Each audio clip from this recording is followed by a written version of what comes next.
যতদিন বেঁচে থাকবা নামাজ আদায় করলে 1 রাকাত নামাজের ভিতরে রুকু করবা 1টা, সেজদা করবা, ওই সিস্টেমটা আল্লাহ চালু করে দিলেন। আর পাতা নিলেন আদম নবী 3টা, মা হাওয়া নিলেন 5টা। এই জন্য মানুষ মৃত্যুবরণ করলে কাফনের কাপড় নেয়, মহিলা 5টা, পুরুষ 3টা কাপড় নিয়ে যায়। এটা সেখান থেকে আসছে। আমি এটা একটা তফসির করেছি, আজকে আয়াতের আলোকে একটা তফসির করেছি, যদি বা আয়াতের আলোকে আসছে বিদায় তফসিরটা আপনাদের কাছে করছি।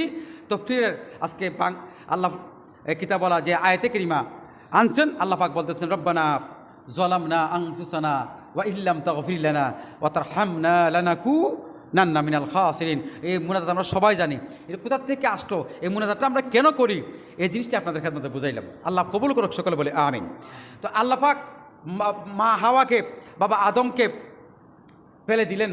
তারপরে এই যে যারা হজ করতে গেছেন, যারা এই যে আমার কাকা তো হজে গেছে, আরাফাতের ময়দানে গেছেন না, আরাফা মানে মিলন, আরাফা মানে কি মিলন, যেখানে আদম এবং হাওয়া আলাইহিস সালাম মিলিত হয়েছেন 300 থেকে 350 বছর পর। সুবহানাল্লাহ বলেন।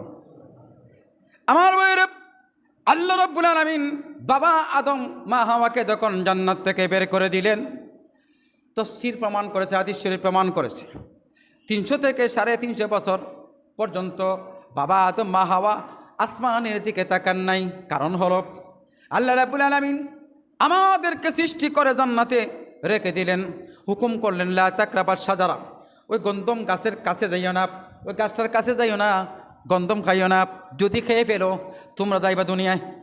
আল্লাহর হুকুম অমান্য করেছি, হাদিস শরীফ প্রমাণ করেছে বাবা আদম লজ্জায় শরমে 300 থেকে 350 বছর দুনিয়ায় কান্নাকাটি করেছেন, আল্লাহ গো তোমার হুকুম আমি অমান্য করেছি। 300 থেকে 350 বছর কান্নাকাটি করতেছি, বাবা আদম লজ্জায় কোনোদিন আসমানের দিকে তাকান নাই। জুড়ে কান সুবহানাল্লাহ। 300 থেকে 350 কান্নাকাটি করছেন, আল্লাহ গো তোমার হুকুম আমি অমান্য করেছি, ও আল্লাহ আমাদেরকে মাফ করে দাও। লজ্জায় বাবা আদম আসমানের দিকে তাকান নাই। যেদিন আরাফার ময়দানে একত্র হলেন, যেখানে মুনাজাত করলে কবুল হয়। হাজী সাহেবরা যখন হজ করার জন্য যান, কোনো হাজী সাহেব যদি বলে আরাফার ময়দানে এসেছি, জীবনে অনেক অন্যায় করেছি, অপরাধ করেছি, গুনাহ করেছি, পৃথিবীর কেউ জানে না, আমার আল্লাহ জানে, আমি হজে এসেছি, শুনেছি আরাফার ময়দানে মুনাজাত করলে মুনাজাত কবুল হয়। কোনো হাজী যদি মনে মনে বলে আরাফার ময়দানে এসেছি, আল্লাহ গো আমার আল্লাহ আমার গুনাহ মাফ করবেননি, এত অন্যায়